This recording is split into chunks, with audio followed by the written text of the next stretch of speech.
3-row SUVs, because we definitely know you're gonna use all that space.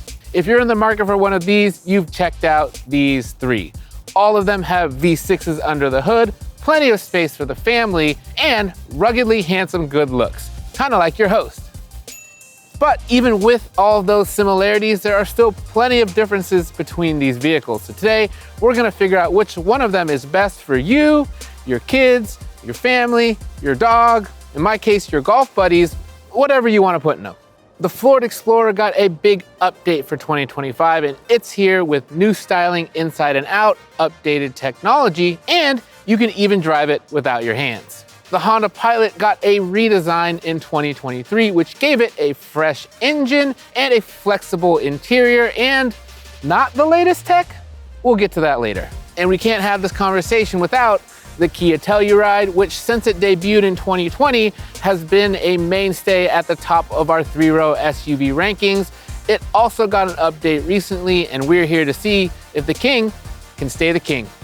We're gonna do a deep dive on all 3 rows of the interiors, go through the cargo area, tell you about all the new tech, how they drive, and even test the cup holders, because here at Edmunds, we test everything. Be sure to check out edmunds.com/SUV for all the latest info on all SUVs, and we'll even help you find a great deal. And once you are ready to trade up to a new set of wheels, we'll make you a cash offer for your current one. From my very first look at this interior, I noticed immediately that the cabin is a whole lot nicer. Those interior materials seem to have gone up a little bit. A lot of the surfaces now are covered in more soft touch things. The old Explorer, it had some sort of high price tag, but it didn't really have interior materials to match. But the overall look and feel of it has definitely improved. Ford has taken the dashboard and they've pushed it back towards the windshield, and that makes the front of the Explorer just feel a whole lot roomier. And that, along with these new screens, along with just an overall improvement in terms of cabin materials, means that the Explorer finally feels like it's worth its price tag. But there is one change that I really don't like, and that is that we've lost some buttons in the bargain. The climate controls have moved fully into the screen, which I don't like because I find those to be distracting and just not as easy to use as a physical button. However, among the buttons that have survived is a dedicated camera button, something that I love, especially when you're driving a larger vehicle like this, because when you're parking, you're always going to need to see what's around you. But what we might have lost in buttons, Ford has made up for with an increase in small item storage. And that starts with this little shelf here right below the screen. This also integrates the wireless charging pad, so you have a very nice, easily accessible place for your phone, but it's out of the way and it doesn't block any of the other storage. You also get a small bin here, a pretty deep center console bin, and even in the door pockets, pretty large bins as well to fit all your stuff. The Explorer has very nicely padded and supportive seats up and down its lineup, but I like these ones in the ST in particular. One, because I think that they look very cool, and two, because they are actually very good at cooling. These seats have great ventilation. They will cool you down very quickly on a hot day, just like the ones in Ford's trucks. As much as we like the front seats in the Explorer, these captain's chairs leave a lot to be desired. They're just not that comfortable. The back is too flat. They have no bolstering to keep you in, and they're really not that supportive. The one thing I do like about this second row is that the air vents are all in the ceiling, which does help with circulation, and these seats are heated, so good for cold days. But other than that, the second row really leaves a lot to be desired. Now, you can adjust these captain's chairs forward and back, which leads me to the 3 Brian's test, where I set this seat where I like to drive, this seat where I'm so comfortable, and then see if I can fit in the 3rd row. So the Explorer's 3rd row passes the 3 Brian's test, but just barely. As you can see, my knees are basically right up against the seat, so technically it passes, but this is a terrible, terrible place to spend time if you're an adult. The Explorer has less 2nd and 3rd row legroom than both the Kia and the Honda, so it's going to be the least family friendly in that regard. Other things I don't like about this 3rd row: both USB ports are on that side. So that means that if you have 2 kids back here and they're both charging devices, the cable for one is going to run over the lap of the other, and that might result in some small conflicts. Getting back here is also not easy, and that's because even though the Explorer has pretty long doors, this space right here between the back of the 2nd row and the door sill is pretty tight. So climbing in will be difficult for adults. It's actually easier to just kind of come down the center here, but if you have a 2nd row bench installed, that's not a possibility. Now this is how you do it. Honda has always been great with the small details on its interiors, and there are no fewer than 8 cup holders spread throughout this cabin that will fit this giant water bottle. The Pilot was redesigned just 2 years ago, but sitting here, it doesn't feel all that new. That's because the screen here is small, the styling already feels dated, and I know I've said this about other Hondas before, but all of this black, it's just too much.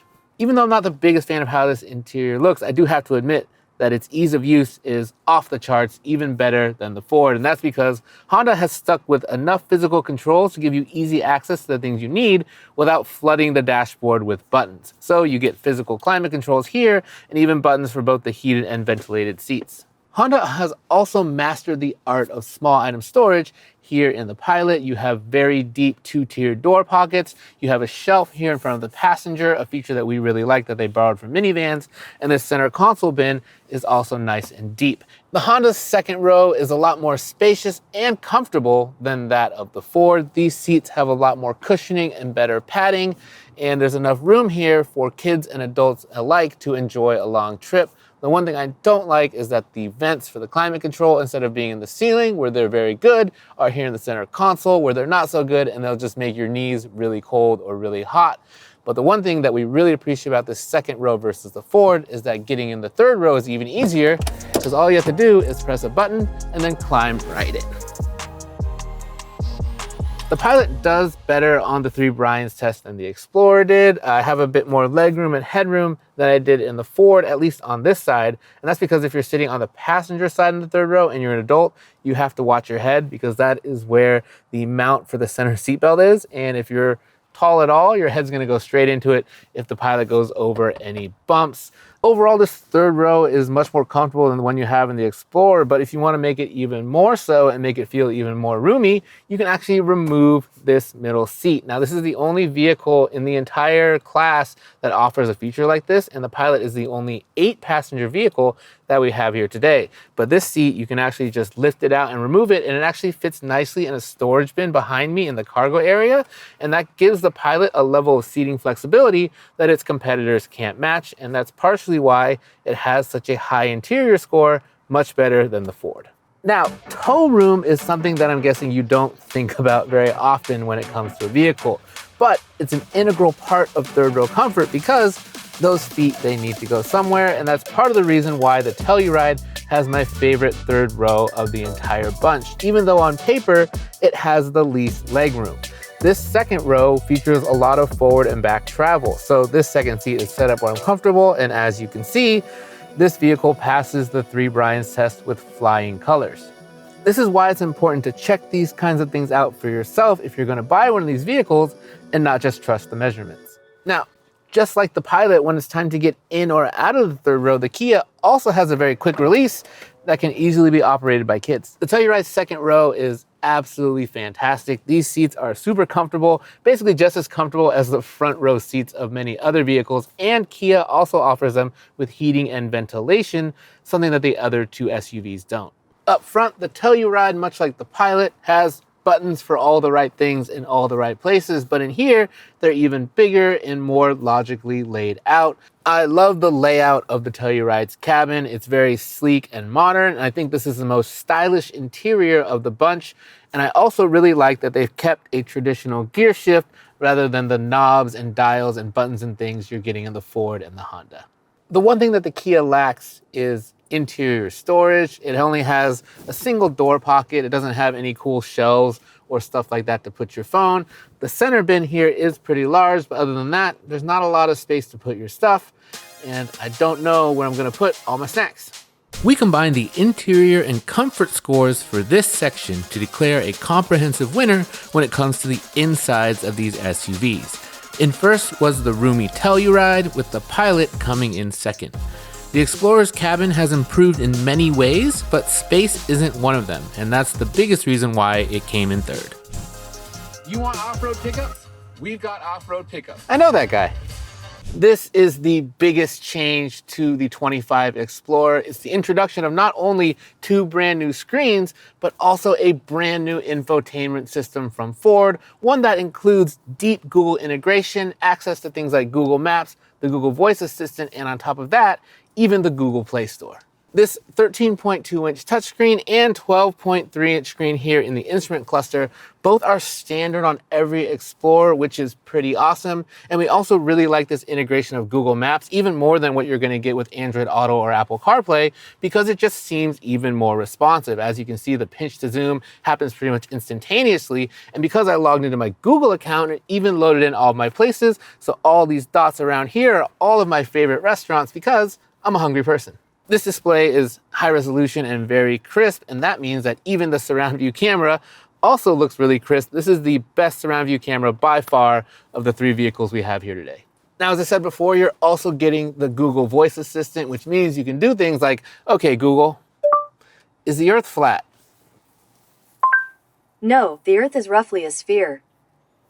So you say. This is a massive improvement over the technology that the Explorer had previously, but there is one big catch, and that is that you're going to get data to power it for 1 year for free, and then after that, if you want to keep using all these cool features, you're going to have to pay for a subscription. The Explorer also excels when it comes to charging. In addition to this very well-placed wireless charging pad, you're also getting 4 USB ports up front, 2 in the second row, 2 in the third row, a 3-prong household outlet, and 2 12 volts as well. Just more power than you'd ever need for all of a family's devices. Fun fact, the Explorer is the only vehicle here that's going to offer hands-free driving, and we're going to show you what that looks like in a minute. But the bottom line is that if you want the latest and best technology out of these 3 vehicles, the Ford is it. Now we go from the vehicle with the latest and greatest tech into the one with the most datedest tech. All of that googly stuff that we like so much in the Explorer, Honda does offer it, but it's just not here. That system actually debuted for Honda on the Accord, which got redesigned the same year as the Pilot, but they gave the Accord a bigger screen with Google stuff, and instead here in the Pilot, you're stuck with this dinky 9-inch screen, even on top trim levels. The system on offer here, it's fine. Its menu structure is pretty intuitive, and you do get wireless Android Auto and Apple CarPlay, which is important because the native navigation app isn't very good. It's just, you know that you're not getting the latest thing that Honda has to offer, and I'm not mad, I'm just disappointed. As for charging, the Pilot has fewer USB ports than the Ford, 6 overall, 2 spread through each of the rows. Up here, unfortunately, the data port is a USB-A port, but again, the saving grace is that you have wireless Android Auto and Apple CarPlay. There's a household outlet on the back of the center console here, but it is only 2-prong versus the 3-prong one you're getting in the Ford. One of the other consequences of having such a small screen is that your camera views, they just really don't look as good. This is nothing near as sharp and clear as what we had in the Ford, and the rest of Honda's driver aids aren't that much better. We find the lane keep assist to be really bouncy, and the adaptive cruise control doesn't really accelerate or slow down smoothly, and that's why the Honda gets a bit of a disappointing tech score. Now, the Pilot isn't the only SUV in this test that can feel old at times. Here in the Kia, if I want to use Android Auto or Apple CarPlay, I've got to plug in my phone because it's the only one to not feature that kind of wireless connectivity. Now, it is true that when you're using wireless smartphone mirroring, it can drain your battery kind of quick and you might want to plug in sometimes, but having the option to use a wired or wireless connection is something that we think people like. Once you get beyond the lack of wireless connectivity though, we really like what Kia has to offer with this infotainment system. It's very simple and easy to use. You get a 12.3-inch touchscreen here standard, and on SX trims and above, you get a matching 12.3-inch screen here for the instrument cluster. This infotainment system is very shallow. Everything that you want is within 1 or 2 presses, and it's highly intuitive and easy to use. When it comes to charging, the Telluride has you covered, 6 total USB ports and a household outlet right back here. Kia likes to place its second row USB-C ports in the seats where they're really easy to reach, a touch that we appreciate. Also intuitive and easy to use are the Kia's driver aids. Its highway drive assist system is excellent for adaptive cruise control and keeps you very straight on the highway. And this instrument cluster here will also display a live view of your blind spot on either side of the vehicle when you use your turn signal. And just like the Ford, the Kia also has an excellent surround view camera, super sharp with plenty of different camera views, and you can very easily see what's around the vehicle, even the film crew. The Kia's technology isn't as new as what you're getting in the Ford, but everything just works from the infotainment to the driver aids. It makes this vehicle very easy to live with day in and day out, as long as you remember a charging cable. The Explorer's new infotainment and hands-free driving systems power it to an easy win when it comes to technology. We gave second place to the Kia because even though it lacks wireless connectivity, its driver aids and big screen make it much more palatable than the Pilot for day-to-day use.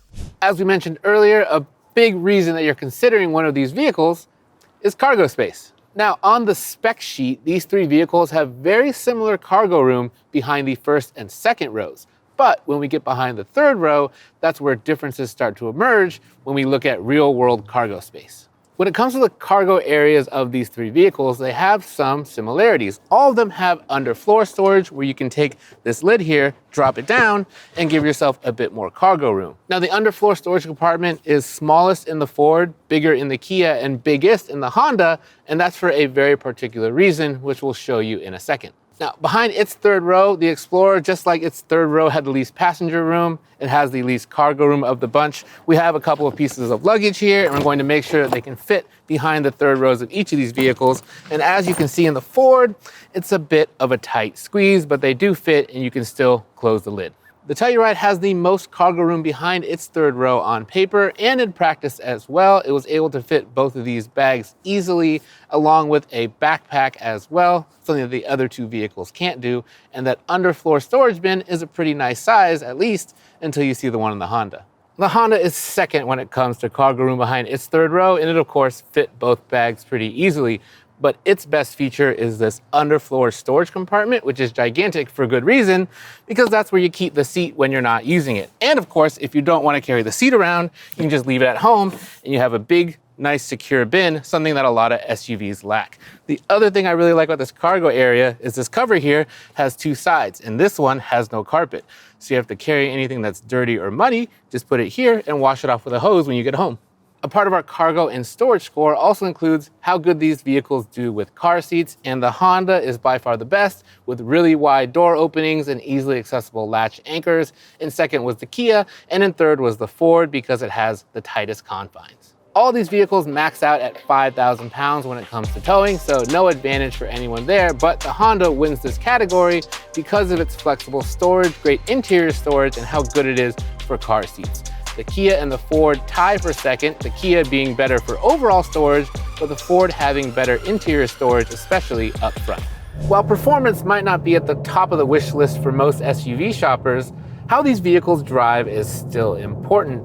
And that's very lucky for this Ford because the Explorer really excels when it comes to driving. This is an ST, and that means that under the hood, you get a turbocharged V6 that is the most powerful engine you can get in this segment by far. This vehicle at the Edmunds test track was over 2 seconds quicker to 60 than both the Telluride and the Pilot, and it simply can do things that those other two vehicles cannot.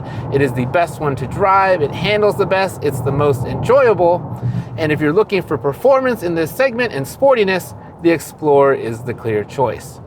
Now, if you don't really want to go fast or tow a lot, we actually recommend that most folks opt for the base engine in the Explorer, which is a turbocharged 4-cylinder. And the good news is that even if you do that, it's still quicker than both the Telluride and the Pilot with their V6s. Now, before we mentioned hands-free driving, and you're seeing it in action now. The Explorer is the only one of the vehicles here that can do this via Ford's Blue Cruise. The nice thing about this system is it frees up your hands and also reduces driver fatigue. Now, this version of Blue Cruise that we have here is a more updated version than the one that we had in our F-150 Lightning. And as such, it just works a lot better, it turns off a lot less, and it also does a much better job of lane centering and making lane changes. Now, the catch with this system, just like it is with the Google stuff, you do get a free trial period, but after that, you are going to have to pay a subscription to use it. But with Blue Cruise's improvements, I'm more willing to pay for it now than I was before. Honestly, this Ford is fun to drive from behind the wheel. It's one of the only vehicles in this segment to offer multiple engine options, both of which are plenty powerful. And that's why the Ford gets the best score in the driving segment with an 8.5. Do you hear that? That's right, nothing. The best part about the Pilot is its great ride quality and how quiet this cabin is. It makes it easy to have a conversation with another passenger. Even though you're getting almost 300 horsepower from its V6, the Pilot was the slowest vehicle here from 0 to 60 miles an hour at our test track. And worse than that, its transmission seems to be a bit confused, especially at lower speeds. It's constantly hunting for gears, and it can be hard to accelerate the Pilot smoothly. And that really puts a damper on what should be an excellent driving experience, and that's the reason why the Pilot only gets a 7.5 when it comes to driving. And finally, we come to the Kia, which has a driving experience that's much closer to what you're getting in the Pilot than the Explorer. But we prefer it for everyday driving to the Honda for one key reason: its powertrain. When it comes to ride quality and how quiet the cabin is on the road, the Kia, it matches the Honda pretty much step for step.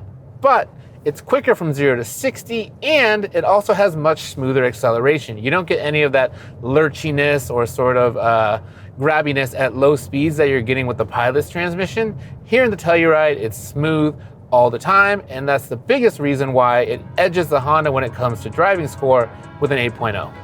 To recap, a big win for the Explorer when it comes to driving, with the Telluride in second and the Pilot bringing up the rear. One of the new options for the Explorer this year is this black roof, which I think looks really, really cool.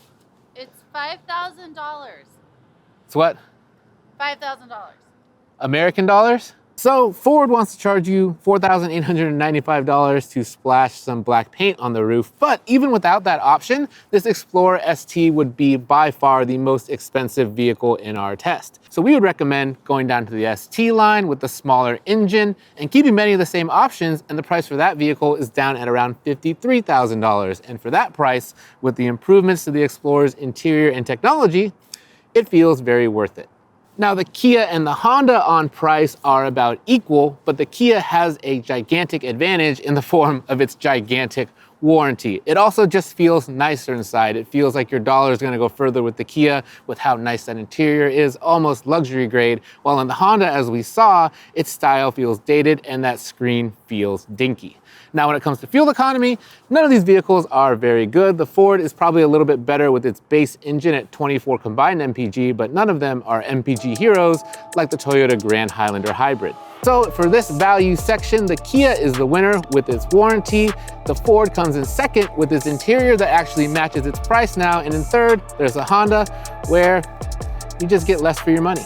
So after a long day of testing, where does that leave us? We'll start with the Ford. The Ford's new interior is a huge step up over what it had previously, and its technology offerings are truly impressive. However, its refresh didn't fix its biggest issues. Those would be interior space, and especially a third row and cargo area that are just a wee bit tight for this segment. In the Honda Pilot, we noticed that its tech falls short, especially when compared to the Ford, but it is the most family-friendly of the bunch, the easiest to install a car seat, and with the most flexible seating arrangements, so you can actually seat one more passenger in there than you can in any of these other vehicles. And then we have the Kia Telluride, which didn't get big updates, but it didn't really need to. It was on top before, and after a day of testing, on top the Kia remains. Its combination of luxury, great ride quality, and being very easy to live with propels it to the top of this pile today. If I could sum this test up in 3 words, they would be fun, family, and fantastic. Thanks for watching.